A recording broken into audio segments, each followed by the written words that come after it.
Ciudad de México, 1984. José José acababa de entregar una de esas noches que no se repiten.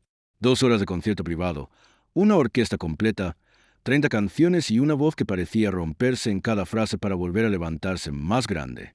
La fiesta era en la residencia de Aurelio Santamaría, un empresario hotelero que presumía tener más dinero que gusto, más poder que amigos y más enemigos que habitaciones en sus hoteles.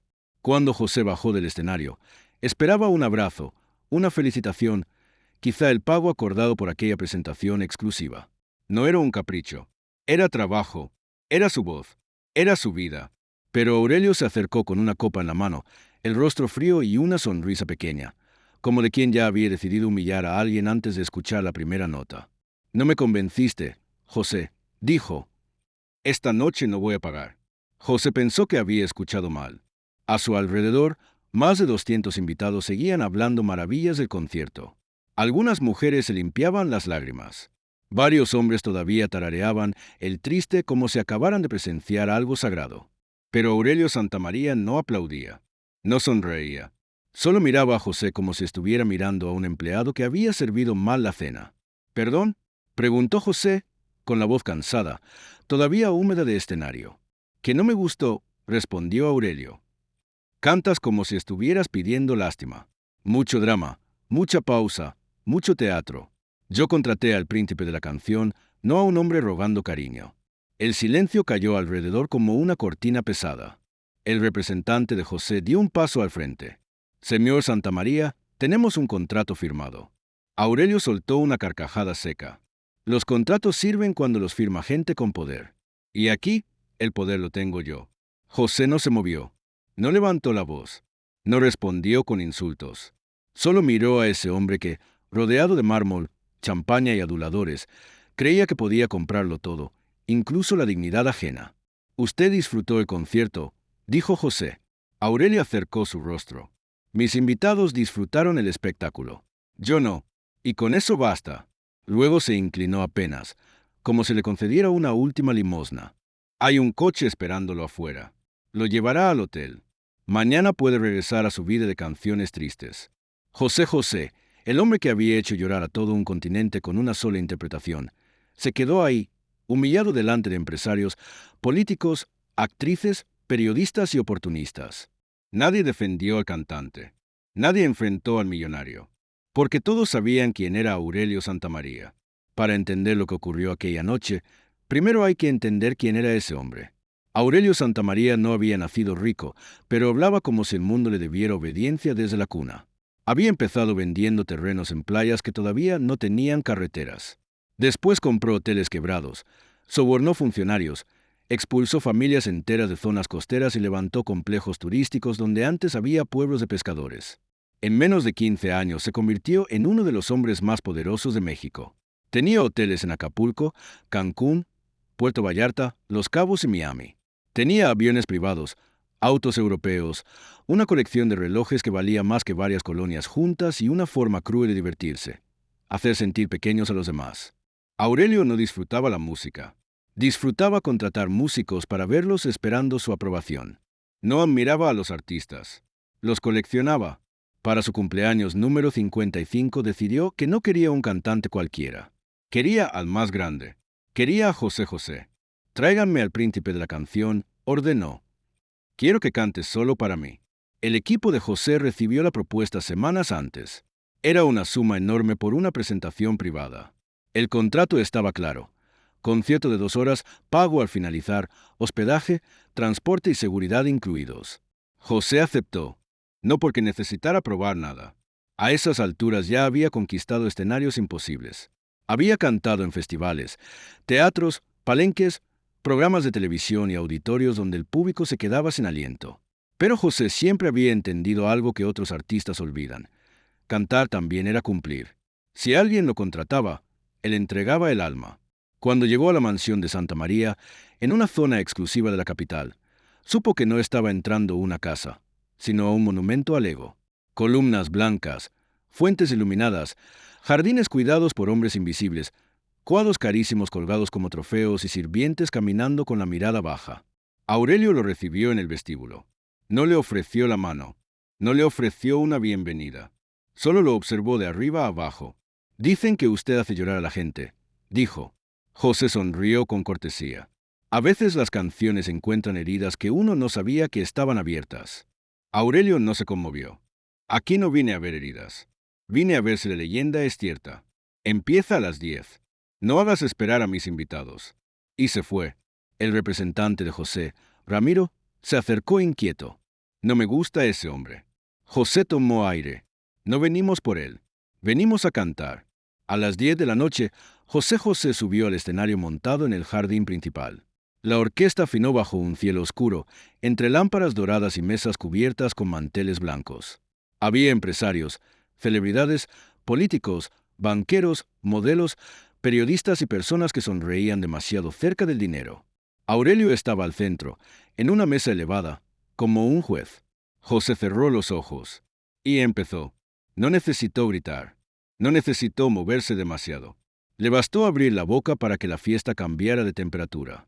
Cantó lo pasado, pasado con una elegancia que hizo bailar a los matrimonios más fríos. Cantó Gavilán o Paloma como si estuviera confesando un pecado antiguo. Cantó Almohada y varias mujeres dejaron de fingir que no estaban llorando. Cantó el amar y el querer con esa verdad que solo tienen los hombres que han perdido algo. Y cuando llegó el triste, la mansión entera quedó suspendida. José no cantó esa canción. La vivió.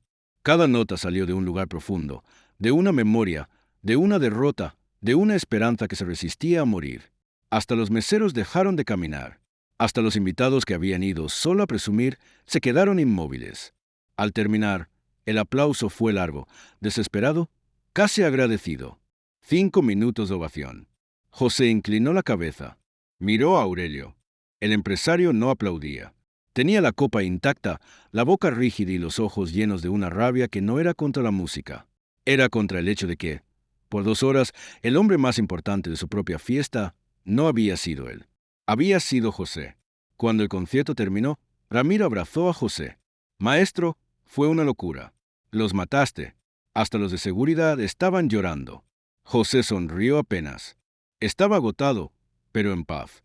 Vamos a saludar al señor Santa María. Lo encontraron junto a la fuente principal, fumando un puro. Aurelio no esperó a que José hablara. No me gustó. Ramiro se tensó. José mantuvo la calma. Lamento que lo sienta así. No lo sienta, dijo Aurelio. Solo acepte que esta noche no valió lo que pedía. No era una petición, respondió Ramiro. Era un contrato. Aurelio giró lentamente hacia él. Usted no me levante la voz en mi casa. Después miró a José. No voy a pagar. José sostuvo su mirada. Mis músicos trabajaron. Mi equipo trabajó. Yo trabajé. Y yo no quedé satisfecho. Sus invitados sí. Mis invitados aplauden lo que yo les pongo enfrente. Si mañana contrato a un mimo, también lloran.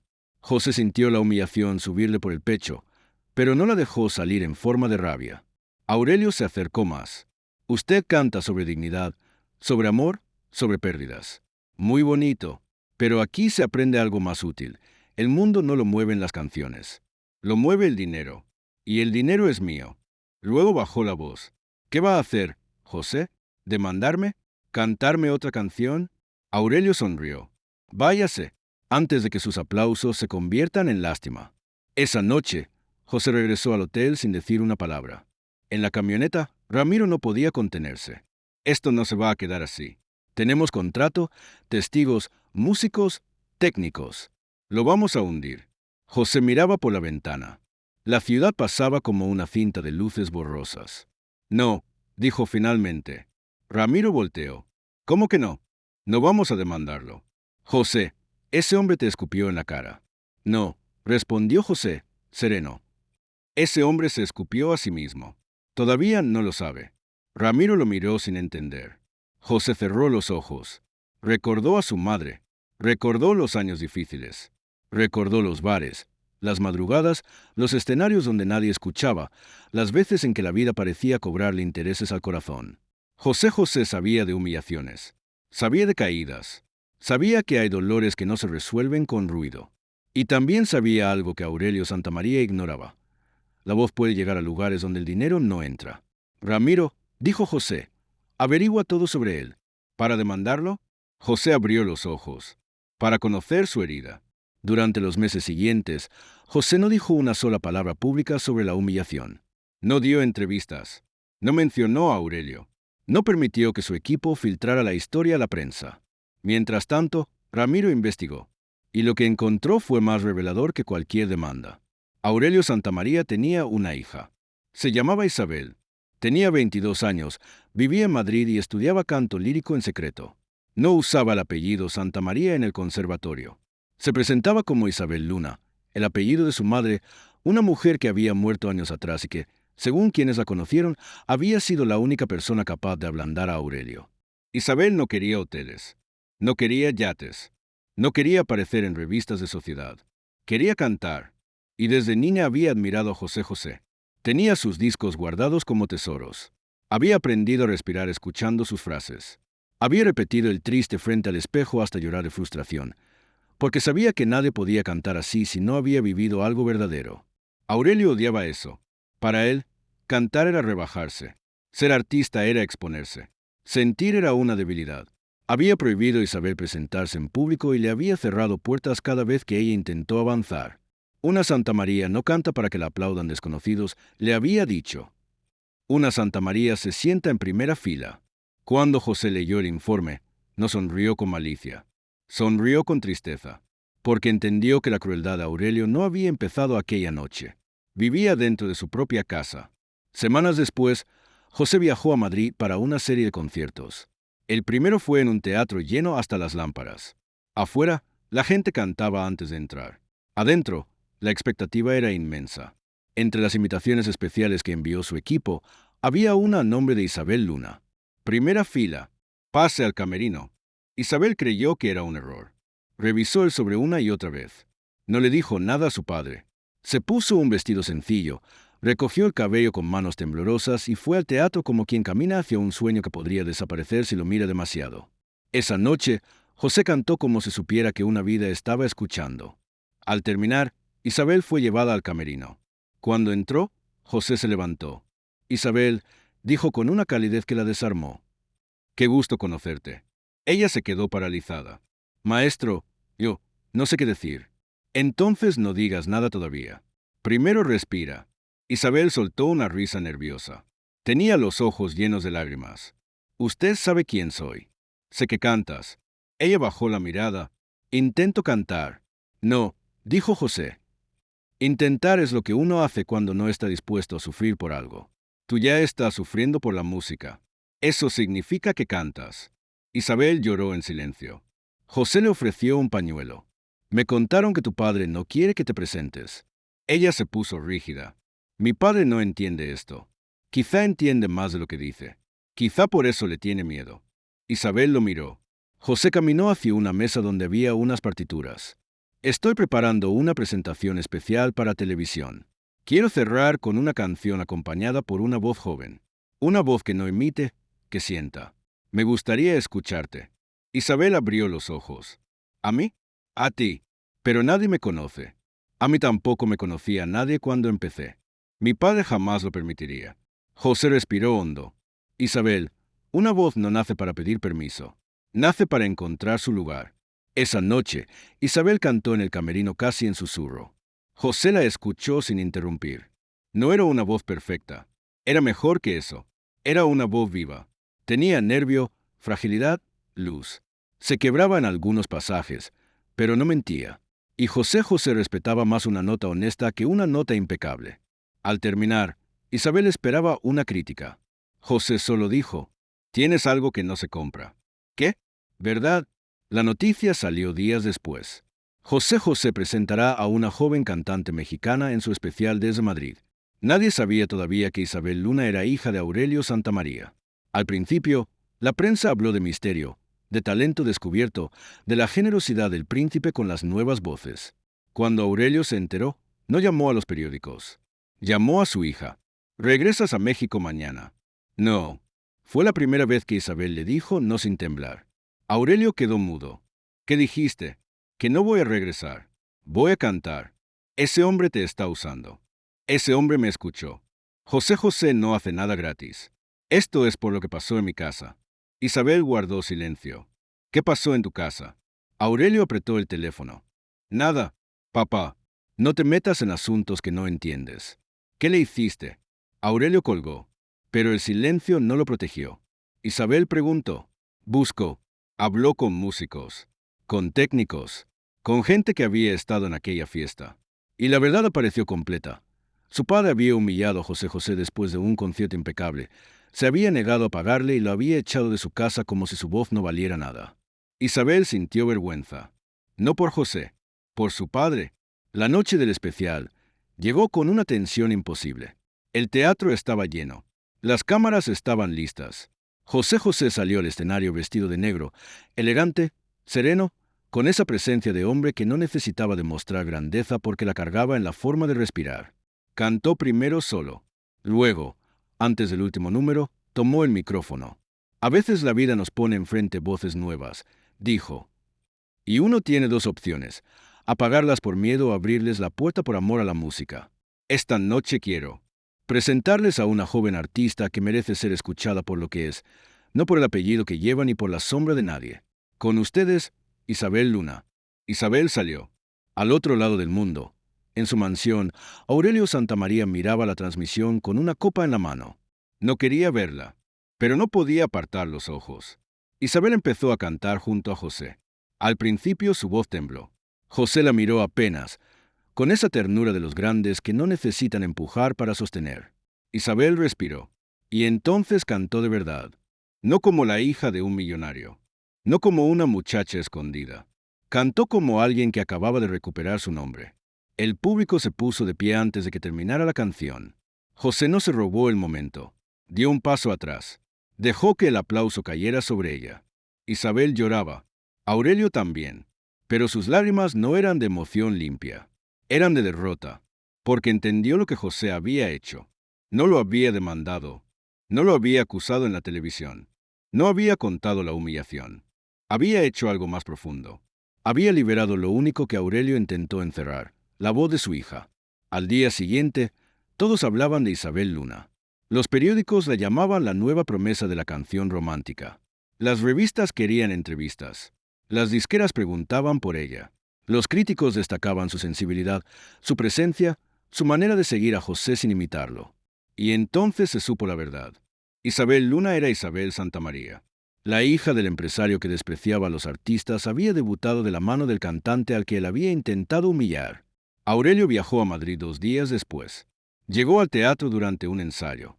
Los guardias intentaron impedirle la entrada, pero José dio una orden sencilla. Déjenlo pasar. Aurelio entró más pálido de lo habitual. Ya no parecía el dueño del mundo. Parecía un hombre que había perdido algo sin saber exactamente cuándo. José estaba sentado en una butaca vacía, escuchando a los músicos.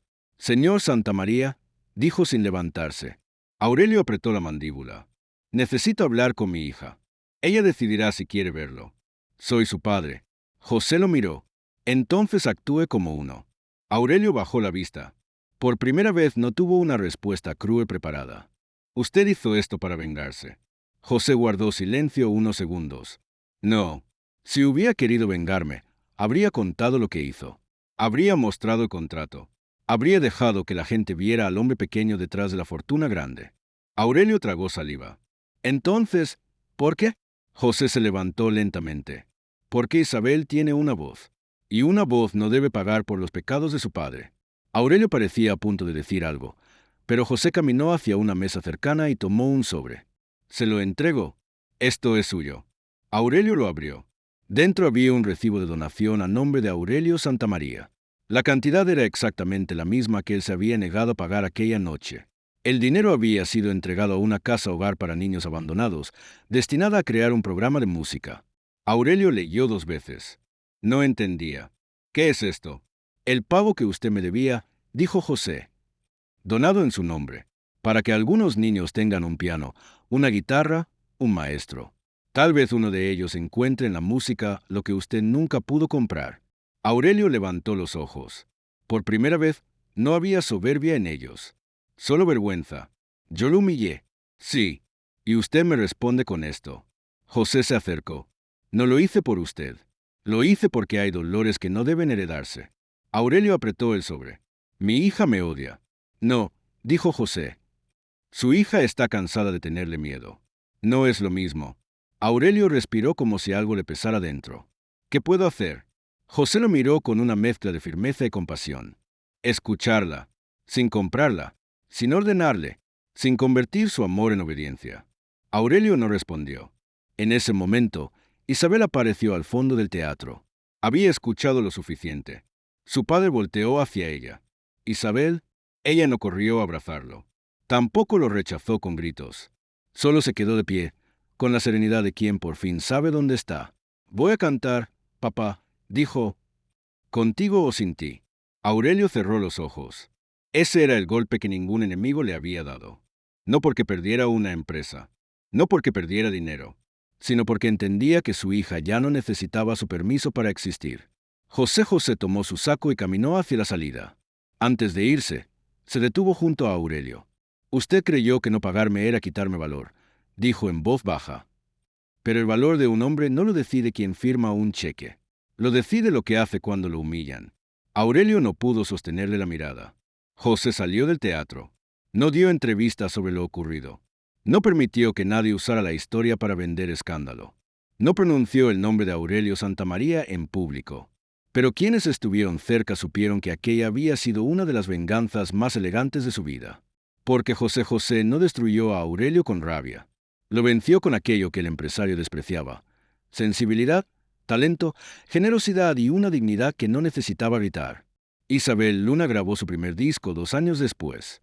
En los agradecimientos escribió una sola frase: a José, por abrirme la puerta cuando otros querían cerrarla.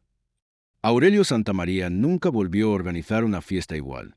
Siguió siendo rico, siguió teniendo hoteles, siguió rodeado de gente que le sonreía por interés.